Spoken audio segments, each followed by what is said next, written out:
नमस्कार, मैं अमित मणि तिवारी स्वागत करता हूं आपके अपने YouTube channel the Amit sir classes में। हम लोग नदी तंत्र के बारे में पढ़ रहे हैं और नदी तंत्र में हम लोग हिमालय नदी के बारे में अध्ययन कर रहे हैं। हिमालय नदी में हमने सिंधु नदी तंत्र के बारे में यानी इंडस रिवर सिस्टम के बारे में, गंगा रिवर सिस्टम के बारे में यानी गंगा नदी तंत्र के बारे में और गंगा की सबसे बड़ी सहायक नदी यमुना नदी तंत्र के बारे में भी अध्ययन कर चुके हैं। हिमालयी नदियों में जो अंतिम नदी बचती है वो बचती है ब्रह्मपुत्र नदी। जो ब्रह्मपुत्र नदी है यह भी जो है तिब्बत से निकलती है और तिब्बत के मानसरोवर झील से यह भी निकलती है। ठीक है, जिस मानसरोवर झील से सिंधु नदी, सतलज नदी निकलती है, उसी मानसरोवर झील से यह ब्रह्मपुत्र नदी भी निकलती है। जब यह ब्रह्मपुत्र नदी भारत के बाहर से निकलती है तो भारत के बाहर से निकलने की वजह से इस ब्रह्मपुत्र नदी को ट्रांस रिवर यानी ट्रांस नदी का भी कहा जाता है, क्योंकि इनका उद्गम भारत में नहीं हुआ है। अब देखिए, ब्रह्मपुत्र नदी से जो प्रश्न आजकल पूछे जा रहे हैं वो कुछ अलग प्रकार के प्रश्न पूछे जा रहे हैं। वो ब्रह्मपुत्र नदी के सहायक नदियों के बारे में प्रश्न पूछ रहा है। प्रश्न पूछ रहा है कि निम्न में से कौन सी नदी जो है ब्रह्मपुत्र की सहायक नदी है, निम्न में से कौन सी नदी ब्रह्मपुत्र की सहायक नहीं है। इस प्रकार के प्रश्न पूछ रहे हैं। फिर पूछ रहा है प्रश्न कि ब्रह्मपुत्र से सबसे दाहिने तट पर यानी सबसे पूर्व दिशा की जो है नदी कौन सी है। इस प्रकार यह प्रश्न पूछ रहे हैं। प्रश्न यह भी पूछ रहे हैं कि ब्रह्मपुत्र नदी से मिलने वाली पहली उसकी सहायक नदी कौन सी है। प्रश्न यह भी पूछा जा रहा है आजकल कि तीस्ता नदी जो है वह पहले किसकी सहायक नदी थी। ठीक है, वर्तमान में तीस्ता नदी जो है ब्रह्मपुत्र की सहायक नदी है। इस प्रकार के प्रश्न पूछे जा रहे हैं। तो आइए हम हेडिंग डालते हैं ब्रह्मपुत्र नदी तंत्र, यानी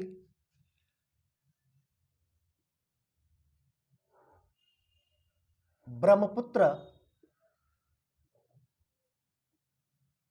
रिवर सिस्टम।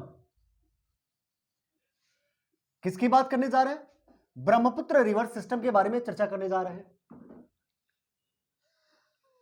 अगर हिमालयी नदियों की चर्चा की जाए जो भारत में बहती हैं और हिमालय से निकलने वाली जो नदियां हैं, इस सिंधु, ब्रह्मपुत्र और गंगा की चर्चा की जाए तो सबसे लंबी नदी की बात की जाए, हिमालयी नदी की बात करो, अगर इनमें कंपेयर किया जाए तो यह सबसे लंबी है। इसकी जो लंबाई है, यह लंबाई 2900 किलोमीटर है। ठीक है, किंतु यह इंडिया में 916 किलोमीटर बहती है। 916 किलोमीटर। वहीं पर सिंधु नदी की बात की जाए, सिंधु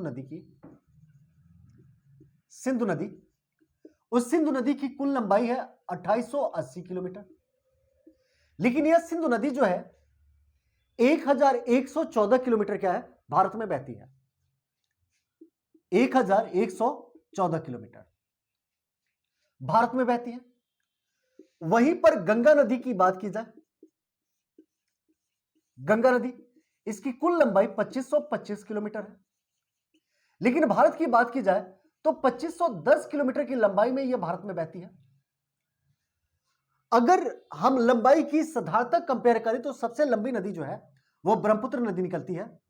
लेकिन अगर भारत में पूछा जाए सबसे लंबी नदी या बड़ी नदी तो हम कहेंगे कौन सी? गंगा नदी है। ठीक है, हम बात करें जो ब्रह्मपुत्र नदी है वहीं से निकलती है जहां से सिंधु और सतलज नदी निकलती है।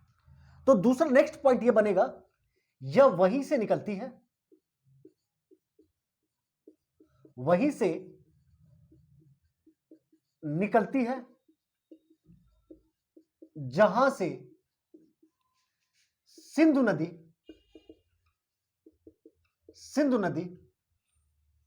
व सतलज नदी निकलते हैं या निकलती है, सतलज नदी निकलती है।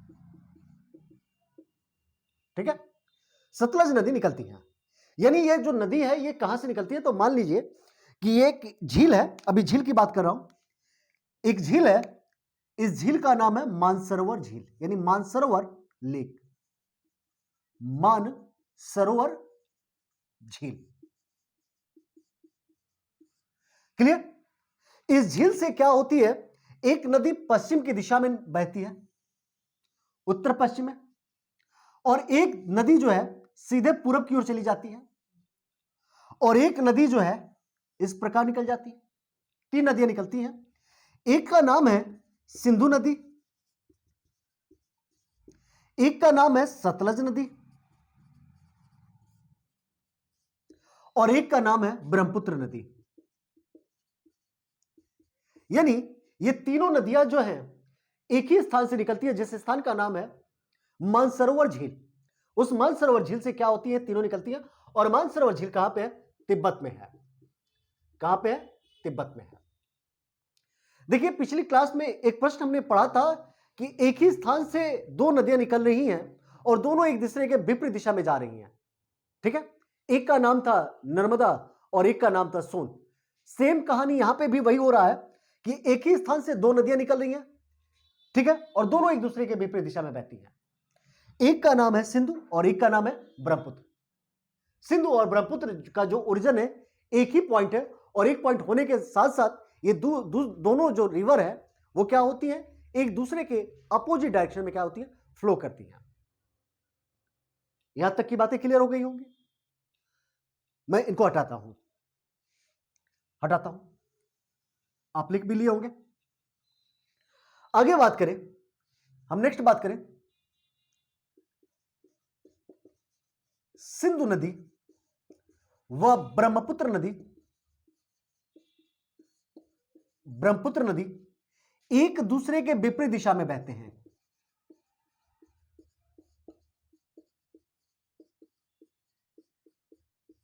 एक दूसरे के विपरीत दिशा में बहते हैं व इनका उद्गम स्थल भी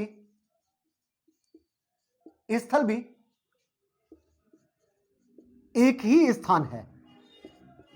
एक ही स्थान है। यहां तक की बातें आपने देख लिया कि सिंधु और ब्रह्मपुत्र जो है ये दोनों एक ही जगह से निकल रहे हैं और दोनों का जो है उद्गम जो है एक ही स्थान है और एक दूसरे के विपरीत दिशा में बह रहे हैं। नोट लगा के लिखेंगे, नोट और लिखेंगे नर्मदा नदी व सोन नदी का उद्गम भी एक ही स्थान है। वह दोनों एक दूसरे के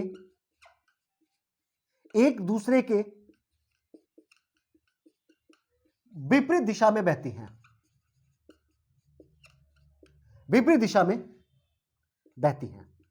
क्या करती हैं?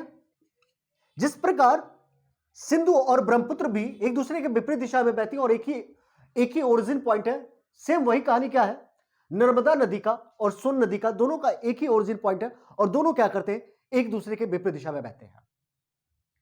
इतनी बातें क्लियर हो गई। अब हम जब बात करते हैं ब्रह्मपुत्र नदी के उद्गम की, तो ब्रह्मपुत्र नदी के उद्गम से किस प्रकार से प्रश्न बनते हैं, यह बात ध्यान दें। तो देखिए पहला प्रश्न यह बनता है कि जो ब्रह्मपुत्र नदी है वो कहां से निकलती है। वास्तव में ब्रह्मपुत्र नदी जो है तिब्बत में एक झील है, मानसरोवर झील। मानसरोवर झील के पास एक ग्लेशियर है, चेमांग युंगडुंग ग्लेशियर, और चेमांग युंगडुंग ग्लेशियर के पास ही आंगसी ग्लेशियर है। कौन सी ग्लेशियर है? आंगसी ग्लेशियर। उस आंगसी ग्लेशियर से यह ब्रह्मपुत्र क्या होती है, ब्रह्मपुत्र नदी निकलती है। यानी वास्तव में ये जो नदी है ब्रह्मपुत्र नदी, मैं हटा रहा हूं इसको, ब्रह्मपुत्र नदी, ठीक है। गुड इवनिंग सभी को। सभी इस सेशन को लाइक भी करें, शेयर भी करें, सभी अपने अपने स्टेटस पे लगाए इसको, ठीक है, स्टेटस पे लगाए पहले आप लोग, फिर आगे बात करते हैं। हाँ, अब देखिए ध्यान देने वाली बात है, क्या कहा जाए, तो आप सभी देखेंगे ये कहां से निकलती है। तो ओरिजिन पॉइंट की बात करें, ओरिजिन कहां से होती है, ओरिजिन, यानी निकलती कहां से है? तो पहले नंबर पे आप रखेंगे कि ये जो है ना आंगसी ग्लेशियर से निकलती है, आंगसी ग्लेशियर। आंगसी ग्लेशियर को प्रीफर करेंगे पहले नंबर पे। अगर वो नहीं रहेगा तो आंगसी ग्लेशियर के पास ही है चेमांग युंग ड्यूंग ग्लेशियर। ग्लेशियर, आप सभी को गुड इवनिंग, और आप सभी इस सेशन को शेयर करें, अभी पहले शेयर करें और शांतिपूर्वक इस पॉइंट को लिखते जाएं। आंगसी ग्लेशियर, चेमांग युंगडुंग। अब चेमांग युंगडुंग नहीं मिल रहा है तो आप लगाएंगे मानसरोवर झील, मानसरोवर झील। और कई बार मानसरोवर झील के साथ साथ वो देश भी पूछ देता है, तो आप क्या बताएंगे? तिब्बत। और ऑप्शन में तिब्बत ना हो तो आप लिखेंगे चीन, क्योंकि क्या है, इस पर चीन का अधिकार है। जैसे प्रश्न पूछ लिया कि ब्रह्मपुत्र नदी कहां से निकलती है, option A Angsi glacier, option B Chemayungdung glacier, option C Mansarovar झील, और ऑप्शन डी ये सभी। तो आप ऐसे लगाइएगा ये सभी, ठीक है। अगर मान लीजिए कि दे दे कि आंगसी ग्लेशियर, बोखरचू, बंदरपूछ, गंगोत्री, उस समय आंगसी ग्लेशियर मेन जो है आंगसी ग्लेशियर से निकलती है। अब देखिए जब ब्रह्मपुत्र नदी निकलती है और ब्रह्मपुत्र नदी निकलने के बाद ये क्या होती है कि इंडो सांगपो सच्चर जोन है, जो सांगपो मतलब इसका नाम ही क्या है, सांगपो है। ये जब निकलती है ना तो निकलते वक्त इसका नाम होता है सांगपो, यानी तिब्बत में इसे सांगपो कहा जाता है, ठीक है। लिखा जाए, इसके नाम के बारे में बात किया जाए, इसे तिब्बत में सांगपो नदी। और सांगपो नदी का मतलब क्या होता है? सांगपो का मतलब क्या होता है? हवा को शुद्ध करने वाला। क्या कहा जाता है? सांगपो का जो मतलब होता है वो मतलब होता है हवा को शुद्ध करने वाला। सांगपो के बाद हम क्या बात करेंगे? जब ये तिब्बत में सांगपो, जब तिब्बत के बाद ये नामचा बरवा के पास पहुंचते हैं, नामचा बरवा चीन में है, और चीन के नामचा बरवा में जब ये पहुंचती है तो नामचा बरवा में ये यू टर्न लेती है, ठीक है। और यू टर्न लेके ये अरुणाचल प्रदेश में पहुंचती है, और अरुणाचल प्रदेश में इसे दिहांग कहा जाता है। अरुणाचल प्रदेश में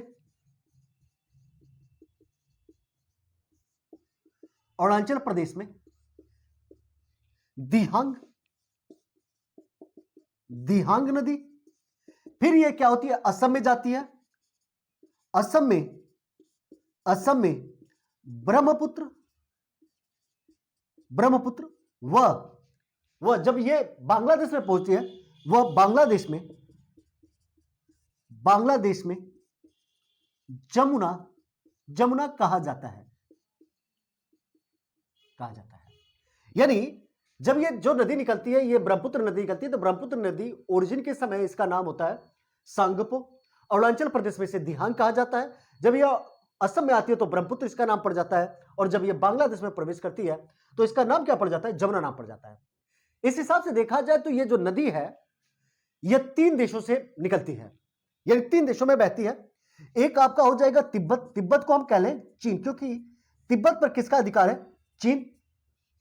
तिब्बत से यह कहा जाती है भारत, और भारत से यह नदी कहा जाती है, यह बांग्लादेश में पहुंच जाती है, बांग्लादेश में।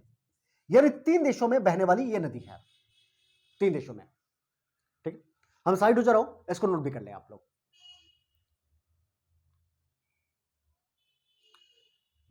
चलिए मैं इसको हटा भी रहा हूं, ठीक है। आप सभी को गुड इवनिंग। सेशन को आप लाइक करें, और सेशन को सबसे बड़ी चीज है शेयर करें, अपने ग्रुप में तो शेयर करें कम से कम।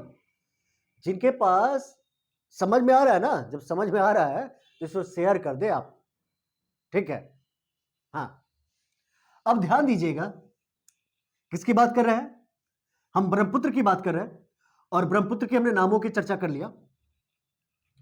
किसका चर्चा कर लिया? नाम किसके चर्चा कर लिया। अब देखिए एक प्रश्न बनता है कि ब्रह्मपुत्र जो है ट्रांस हिमालय, हिमालय से पहले का जो हिमालय उसे कहते हैं ट्रांस हिमालय। आप सभी जानते हैं कि ट्रांस हिमालय की जो चोटियां है काराकोरम, लद्दाख, जास्कर, ट्रांस हिमालय है। फिर आप देखेंगे बृहद हिमालय, लघु हिमालय, शिवालिक, ये क्या है? ये हिमालय के पार्ट है। हम कैसे जानेंगे कि ये हिमालय और ये ट्रांस हिमालय है? ऊपर सबसे उत्तर में मान लो कि ये है ट्रांस हिमालय। क्या है? ट्रांस हिमालय। और इसके नीचे क्या है? ग्रेट हिमालय यानी हिमालय। ठीक है ना? इसके बीच में जो गैप होता है ना, गैप, जैसे मान लीजिए कोई दरार पड़ गया, क्रैक पड़ गया। अब इस क्रैक की वजह से, क्रैक को हम क्या देते हैं? इसका एक नाम दे दिया गया, क्योंकि इसमें ये जो सांगपो नदी है बहती है, इस क्रैक को नाम दे दिया गया इंडो सांगपो सच्चर जोन। ठीक है ना? इंडो सांगपो, सांगपो को टी से लिखा जाता है। तो इस अब जो है ब्रह्मपुत्र नदी कहां बहती है? तो ब्रह्मपुत्र नदी जो है इसी इंडो सांगपो सच्चर जोन में बहती है। I T, Indo Tsangpo suture zone. I T SZ में क्या होती है? ये बहती है। और जब बहती है तो ये नदी जो है ना महान हिमालय को काटेगी, महान हिमालय को काटेगी। और यहां पर महान हिमालय में आपको मिलेगा नामचा बारवा। क्या मिलेगा? नामचा बारवा, नामचा बारवा। और ये नामचा बारवा है चीन में। चीन में इसको काटेगी, यहीं से मोड़ लेगी और मोड़ लेके ये भारत में प्रवेश करेगी।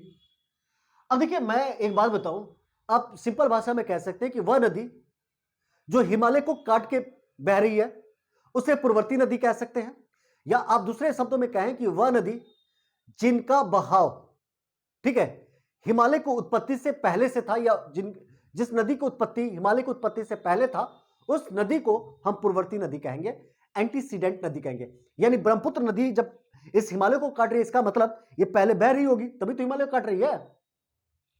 तो क्या है? ये पूर्ववर्ती नदी है। तो हम नेक्स्ट पॉइंट हम लिखते जाते हैं। देखिएगा, यह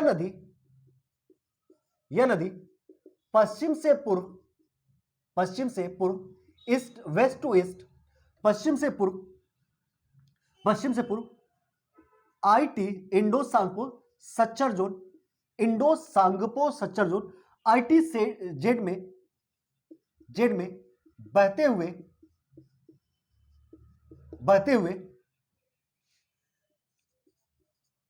चीन में नामचा बारवा पर्वत के पास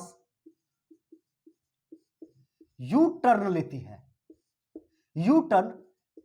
है।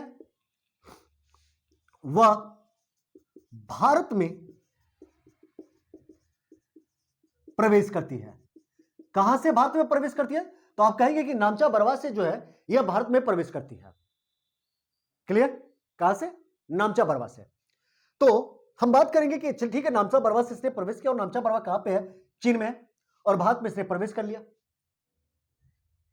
ठीक है, इस नदी को क्या कहा जाता है? इस नदी को पूर्ववर्ती नदी कहा जाता है। यह नदी पूर्ववर्ती नदी का उदाहरण है। एग्जाम्पल ऑफ एंटीसीडेंट रिवर, उदाहरण है। यानी हम यहां पे पूर्ववर्ती को क्या कहते हैं? Antecedent river. यानी कहा जाए, हम एंटीसीडेंट के बारे में कहें तो लिखें वह नदी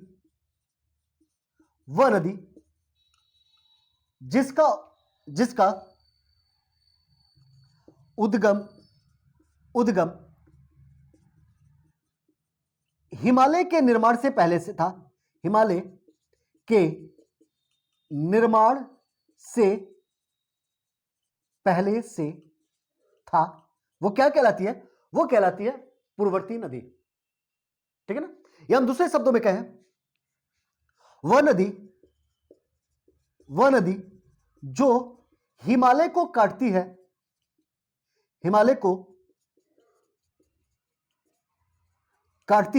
क्या कहलाती है? पूर्ववर्ती नदी कहलाती है। और पूर्ववर्ती नदियों में आप जानते हैं कि जो भी हिमालय से निकलेगी, यानी जो भी नदियां हिमालय से निकलती हैं, जो भी नदियां हिमालय से निकलती हैं, हिमालय से निकलती, जो भी नदियां हिमालय से निकलेंगी वो क्या कहलाएंगी, वो पूर्ववर्ती नदियां कहलाएंगी। यहां तक की बात क्लियर हो गया? ठीक है। अब यह क्या होता है, ये नदी जब असम में पहुंचती है, असम में, तो असम में आप जानते हैं क्या करती है, असम में बहुत पतले पतले रूप में बहती है, पतला संकरी घाटी के रूप में। जब ये संकरी घाटी के रूप में बहती है, संकरी मतलब नैरो, नैरो रूप में, बहुत पतला, जैसे आप रैंप देखें, रैंप जो फैशन वाले होते हैं, आपने कभी टीवी में देखा होगा, फैशन का वॉक होते हुए उसमें लोग एक रैंप बना होता पतला सा, उस पर चल, जैसे लड़कियां चलती है कपड़े पहन के, ठीक है, उसे कहते हैं रैंप।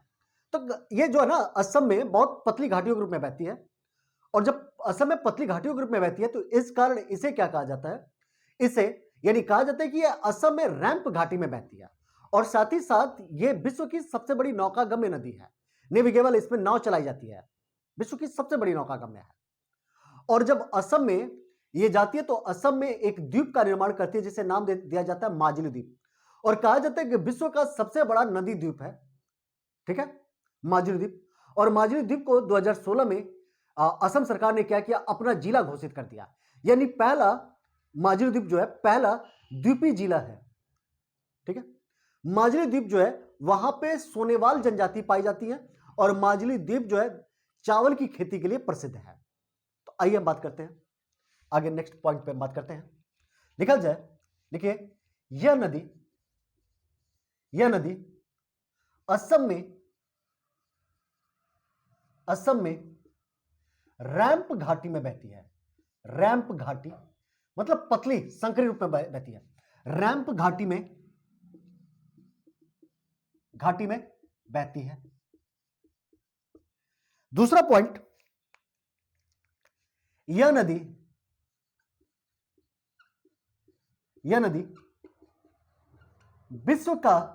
विश्व की सबसे बड़ी नौकागम्य नदी है, नौकागम्य नदी है, यानी navigable, world largest navigable river जो है ये ब्रह्मपुत्र रिवर है। नौकागम्य यानी नेविगेबल रिवर है, ठीक है। नेक्स्ट पॉइंट, यह नदी असम में नदी द्वीप बनाती है जिसका नाम माजुली द्वीप है। क्या है, माजुली द्वीप। यानी अगर हम माजुली द्वीप की बात करें तो माजुली द्वीप जो है यह विश्व का सबसे बड़ा नदी द्वीप है, और जो ब्रह्मपुत्र नदी बनाती है। इस माजुली द्वीप पर सोनेवाल जनजाति रहती है, और माजुली द्वीप जो है चावल की खेती के लिए प्रसिद्ध है। और साथ ही साथ इसे क्या किया गया, 2016 में असम सरकार ने इसे अपना जिला घोषित किया। यह क्या है, यह नदी द्वीपीय जिला है, ठीक है ना। यानी हम बात करें माजुली द्वीप के बारे में,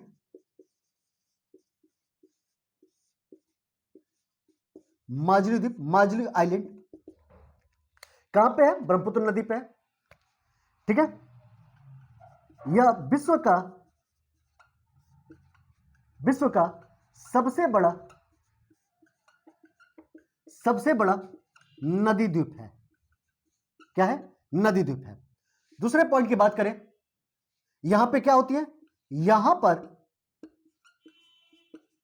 सोनेवाल जनजाति पाई जाती है,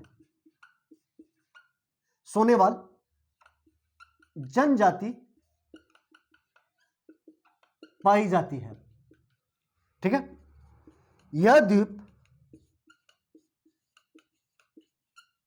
चावल की खेती के लिए प्रसिद्ध है। किसके लिए प्रसिद्ध है, चावल की खेती के लिए। असम सरकार ने 2016 में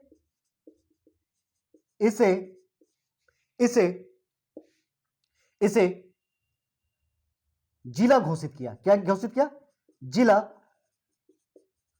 घोषित किया।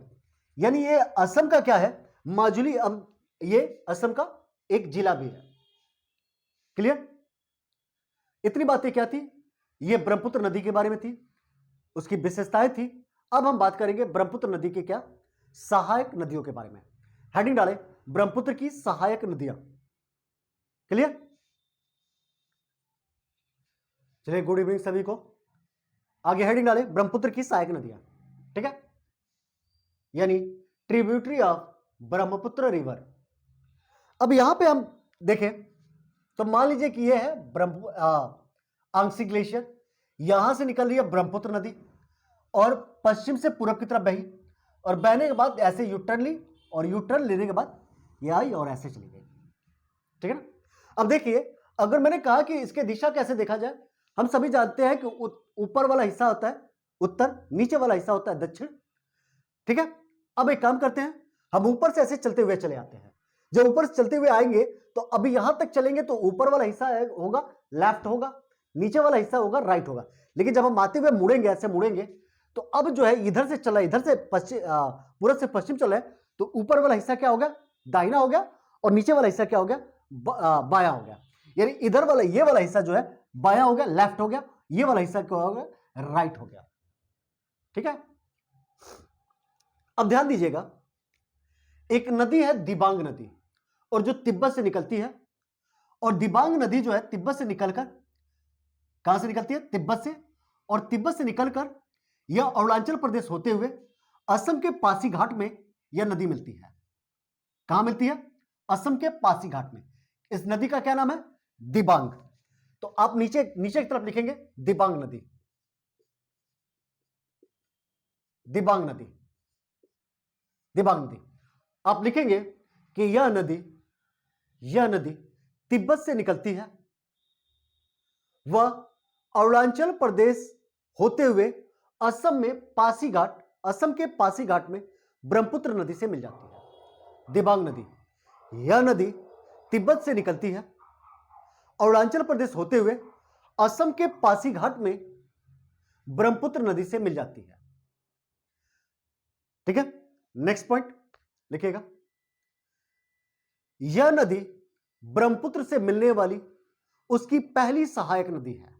नेक्स्ट पॉइंट में लिखिएगा, यह नदी ब्रह्मपुत्र से मिलने वाली उसकी पहली सहायक नदी है। गुड इवनिंग सभी को। ठीक है ना? क्या है? पहली सहायक नदी है। आप देखिए, अभी कोई दिशा ना लिखिएगा, आप ये तो जानिए कि ये क्या है, लेफ्ट है। आप हेडिंग उसमें लिख भी सकते हैं कि ये लेफ्ट बैंक ट्रिब्यूटरी है, यानी ब्रह्मपुत्र की बाएं तट की सहायक नदी है। क्लियर? अब इसके बाद हम आते हैं लोहित नदी। लोहित नदी, ठीक है, ये नदी है लोहित नदी। और लोहित नदी में क्या होता है कि पीले पीले मिट्टी के कण पाए जाते हैं, और जिस कारण इसका जो कलर है वो खून जैसा दिखाई देता है, इस कारण इसे खून नदी भी कहा जाता है। यह पूर्वी तिब्बत से निकलती है, और ये जो है ब्रह्मपुत्र की सबसे पूर्वी सहायक नदी होती है। यह सबसे पूर्व में है, उत्पत्ति इसका सबसे पूर्व में है। तो सबसे पूर्वी सहायक नदी कौन सी है? लोहित नदी है। यह भी जो है पूर्वी तिब्बत से निकलेगी, अरुणाचल प्रदेश होते हुए असम के पासीघाट में क्या होगी, आके ब्रह्मपुत्र से मिल जाएगी। तो आप लिखे लोहित नदी। लिखे, यह नदी पूर्वी तिब्बत से निकलती है, यह नदी पूर्वी तिब्बत से निकलती है, अरुणाचल प्रदेश होते हुए असम के पासीघाट में ब्रह्मपुत्र नदी से मिल जाती है, ब्रह्मपुत्र नदी से मिल जाती है। नेक्स्ट पॉइंट लिखेगा, यह नदी असम की सबसे पूर्वी नदी, यह नदी ब्रह्मपुत्र की सबसे पूर्वी नदी है। यह नदी ब्रह्मपुत्र की सबसे पूर्वी नदी है। नेक्स्ट पॉइंट में लिखेगा, इस नदी में पीले पीले मिट्टी के कण पाए जाते हैं।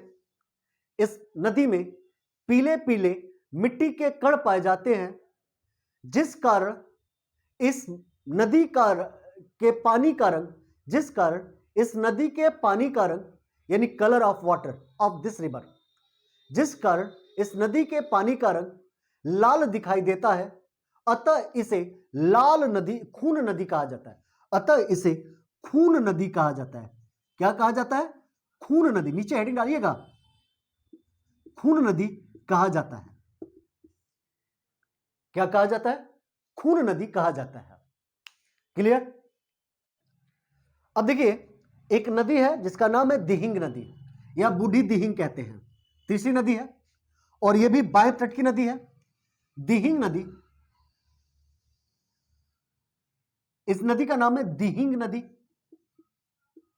दिहिंग या बुढ़ी दिहिंग, बुढ़ी दिहिंग। अब यह नदी जो है अरुणाचल प्रदेश से निकलती है और असम के लखीमपुर में क्या होती है? लखीमपुर में, या असम के लखीमपुर में क्या होती है? यह मिल जाती है किससे? तो यह मिल जाती है ब्रह्मपुत्र से। तो यह भी क्या है? ब्रह्मपुत्र के बाएं तट के मिलने वाली सहायक नदी है। तो लिखिए, हेड डालिए दिहिंग या बुढ़ी दिहिंग। देखिए, यह अरुणाचल प्रदेश से निकलकर, यह अरुणाचल प्रदेश से निकलकर असम के लखीमपुर में ब्रह्मपुत्र से मिल जाती है। असम के लखीमपुर में ब्रह्मपुत्र से मिल जाती है। क्लियर? यह हो गया कौन सी? यह हो गया बूढ़ी दिहिंग के बारे में, यानी 3 सहायक नदियों के बारे में हमने पढ़ लिया। अब जो है, अब इसके दाहिने तट पर मिलने वाली नदी है जिसका नाम है सुबनसिरी। कौन सी नदी है? सुबनसिरी। यानी अब हम बात कर रहे हैं सुबनसिरी के बारे में, सुबनसिरी। और यह भी नदी जो है तिब्बत से निकलती है, अरुणाचल प्रदेश होते हुए असम के लखीमपुर में, कहां पर? लखीमपुर में यह क्या होती है? यह ब्रह्मपुत्र से मिल जाती है और यह उसके दाहिने तट की मिलने वाली पहली सहायक नदी है। ठीक है? अब देखिए, इसका नाम है सुबनसिरी। जो सुबनसिरी है संस्कृत का शब्द है और इसका मतलब होता है सोना यानी गोल्ड। यानी इस नदी में भी क्या पाया जाता है? गोल्ड पाया जाता है। और मैंने कहा कि जिस नदी में गोल्ड पाया जाएगा उसे क्या कहा जाएगा? उसे कहा जाएगा उसमें प्लेशर भंडार है। क्या है? प्लेशर भंडार है। तो आप हेडिंग डालेंगे सुबनसिरी। लिखिए, यह तिब्बत से निकलकर अरुणाचल प्रदेश होते हुए असम के लखीमपुर में ब्रह्मपुत्र से मिल जाती है सुबनसिरी नदी। यह तिब्बत से निकलकर अरुणाचल प्रदेश होते हुए असम के लखीमपुर में ब्रह्मपुत्र से मिल जाती है। नेक्स्ट पॉइंट लिखिएगा, ब्रह्मपुत्र के दाहिने तट पर मिलने वाली,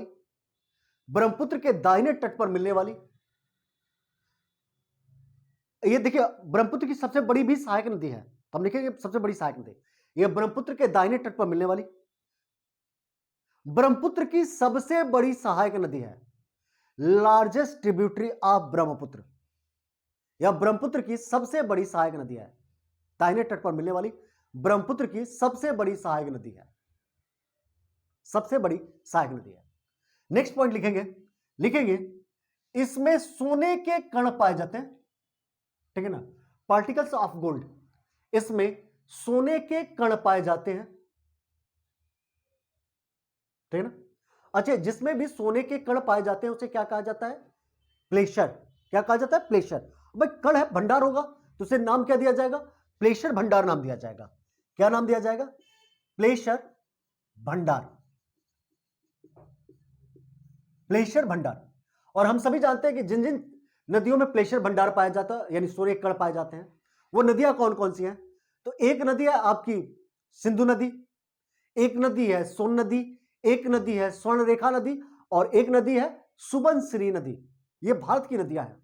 अगर प्रश्न आ जाए ये पूर्वोत्तर भारत की नदियां हैं ये, तो प्रश्न आ जाए कि पूर्वोत्तर भारत के किस नदी में, वो पूर्वोत्तर भारत की एकमात्र नदी जिसमें सोने के कण पाए जाते हैं, आप क्या कहेंगे? सुबनसिरी। क्या नाम लेंगे? सुबनसिरी। यहां तक की बातें हो गई। अब देखिए, एक नदी है कोपली नदी। यह नदी असम में आएगी, मिल जाएगी असम में। इस नदी का नाम है कोपिली नदी, कोपली नदी। अब असम का जो कामरूप नगर है वो इसी कोपली नदी के तट पर स्थित है और कहा जाता है कि दक्षिण से बहने वाली ब्रह्मपुत्र की दक्षिण की सबसे बड़ी सहायक नदी। सबसे बड़ी सहायक नदी तो है सुबनसिरी, दक्षिण की सबसे बड़ी सहायक नदी कौन सी है? कोपली नदी। तो हेड डाल दे कोपली नदी और लिखे इसके बारे में, लिखिए असम का कामरूप नगर, असम का कामरूप नगर कोपली नदी के तट पर स्थित है। असम का कामरूप नगर, कामरूप नगर, असम का कामरूप नगर कोपली नदी के तट पर स्थित है।